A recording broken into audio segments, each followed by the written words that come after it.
ನೋಡಿ, ಬಜರಂಗ್ ದಳ ಎಂಬುದು ಒಂದು ವಿಶ್ವ ಹಿಂದೂ ಪರಿಷತ್ನ ಯುವ ವಿಭಾಗ. ಅದೊಂದು ದೇಶಭಕ್ತ ಸಂಘಟನೆ.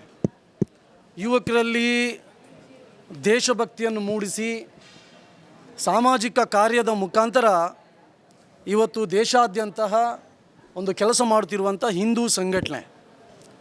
ಆದರೆ ಈ ಪ್ರಕರಣದಲ್ಲಿ ಚೇತನ್ನ ಫೋಟೋವನ್ನು ಎಡಿಟ್ ಮಾಡಿ ಅದರಲ್ಲಿ ಬಜರಂಗ್ ದಳದ ಹೆಸರನ್ನ ಶಾಲ್ಗಳನ್ನು ಹಾಕಿ ಇವತ್ತು ಸಂಘಟನೆಯ ಹೆಸರನ್ನು ಕೆಡಿಸುವಂಥ ಪ್ರಯತ್ನ ಮಾಡ್ತಾ ಇದ್ದಾರೆ. ಇದನ್ನು ಪೊಲೀಸ್ ಇಲಾಖೆ ಗಂಭೀರವಾಗಿ ತೆಗೆದುಕೊಳ್ಬೇಕು. ಮತ್ತು ಯಾರ್ಯಾರು ಈ ರೀತಿ ಸಾಮಾಜಿಕ ಜಾಲತಾಣದಲ್ಲಿ ಸಮಾಜದಲ್ಲಿ ಅಶಾಂತಿಯನ್ನು ನಿರ್ಮಾಣ ಮಾಡುವಂಥ ಯಾರು ಪ್ರಯತ್ನವನ್ನು ಮಾಡ್ತಾ ಇದ್ದಾರೆ ಅವರ ವಿರುದ್ಧ ಕಠಿಣ ಕ್ರಮವನ್ನು ತೆಗೆದುಕೊಳ್ಬೇಕು ಅಂತೇಳಿ ನಾನು ಗೃಹ ಇಲಾಖೆಗೆ, ಪೊಲೀಸ್ ಇಲಾಖೆಗೆ ನಾನು ಈ ಸಂದರ್ಭದಲ್ಲಿ ಆಗ್ರಹವನ್ನು ಮಾಡ್ತಾಯಿದ್ದೀನಿ.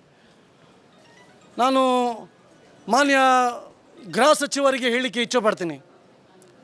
ನನಗೆ ಗೊತ್ತಿಲ್ಲ ಅವರು ಹೇಳಿಕೆ ಕೊಟ್ಟಿದ್ದಾರಾ ಇಲ್ವಾ ಅಂತೇಳಿ.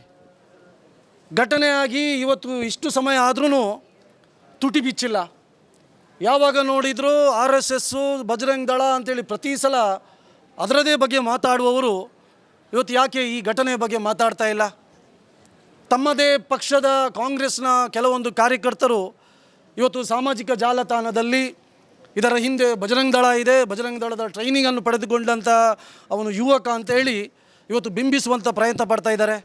ಯಾಕೆ ಅವರ ಬಗ್ಗೆ ಮಾತಾಡ್ತಾ ಇಲ್ಲ? ಯಾಕೆ ಅವರ ವಿರುದ್ಧ ಕ್ರಮವನ್ನು ತೆಗೆದುಕೊಳ್ತಾ ಇಲ್ಲ? ಶೈಲಜಾ ಅಮರನಾಥ್ ಅವರು ಇವತ್ತು ಸೋಷಿಯಲ್ ಮೀಡಿಯಾದಲ್ಲಿ ಹಾಕಿದ್ದಾರೆ ಅವನು ಬಜರಂಗ್ ದಳದ ಸಂಯೋಜಕ ಅಂತೇಳಿ. ಒಬ್ಬಳು ಕಾಂಗ್ರೆಸ್ನ ಪ್ರಮುಖರು ಅವಳು. ಯಾಕೆ ಅವಳ ಬಗ್ಗೆ ಕ್ರಮ ತೆಗೆದುಕೊಳ್ಳಲಿಲ್ಲ? ಅದಕ್ಕೋಸ್ಕರ ಯಾರ್ಯಾರು ಈ ರೀತಿ ನಮ್ಮ ಇಡೀ ಇಲ್ಲಿ ಅಶಾಂತಿಯನ್ನು ನಿರ್ಮಾಣ ಮಾಡುವಂಥ ಪ್ರಯತ್ನವನ್ನು ಮಾಡ್ತಾ ಇದ್ದಾರೆ, ಇವತ್ತು ನಿಮ್ಮದೇ ಪಕ್ಷದವರು ಮತ್ತು ನಿಮಗೆ ಯಾರು ಓಟ್ ಹಾಕ್ತಾ ಇದ್ದಾರೆ ಅವರೇ ಇವತ್ತು ಈ ಸಾಮಾಜಿಕ ಜಾಲತಾಣದಲ್ಲಿ ಈ ಹೇಳಿಕೆಗಳನ್ನು ಕೊಡ್ತಾ ಇದ್ದಾರೆ. ಅವರ ವಿರುದ್ಧ ಕ್ರಮವನ್ನು ತೆಗೆದುಕೊಳ್ಬೇಕು ಅಂತ ನಾನು ಹೇಳ್ತಾ ಇದ್ದೀನಿ. ಎರಡನೇದು, ಕಳೆದ 1 ವರ್ಷದಿಂದ ದಕ್ಷಿಣ ಕನ್ನಡ ಜಿಲ್ಲೆಯ ಪೊಲೀಸ್ ಇಲಾಖೆ ಇರ್ಬೋದು, ಜಿಲ್ಲಾಡಳಿತ ಇರ್ಬೋದು, ಕರಾವಳಿಯಲ್ಲಿ ಶಾಂತಿ ನೆಲೆಸಬೇಕು ಎಂಬ ಕಾರಣಕ್ಕೋಸ್ಕರ ಬೇರೆ ಬೇರೆ ಪ್ರಯತ್ನವನ್ನು ಮಾಡ್ತಾ ಇದ್ದಾರೆ. ನಾವೊಂದು ಸಂಘಟನೆಯಾಗಿ ಅವರಿಗೆ ಕೈ ಜೋಡಿಸಿದ್ದೀವಿ.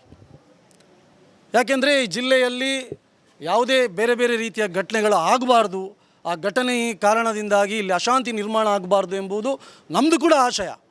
ಆದರೆ ಇವತ್ತಿನ ಈ ಘಟನೆಯನ್ನು ಮುಂದೆ ಇಟ್ಕೊಂಡು ಸೋಷಿಯಲ್ ಮೀಡಿಯಾದ ಮುಖಾಂತರ ಅದನ್ನು ತಿರುಚಿ ಹೇಳಿಕೆಗಳನ್ನು ಕೊಡುವುದರ ಮುಖಾಂತರ ಇವತ್ತು ಪ್ರಚೋದನೆಯನ್ನು ಇವತ್ತು ಕೊಡ್ತಾ ಇದ್ದಾರೆ.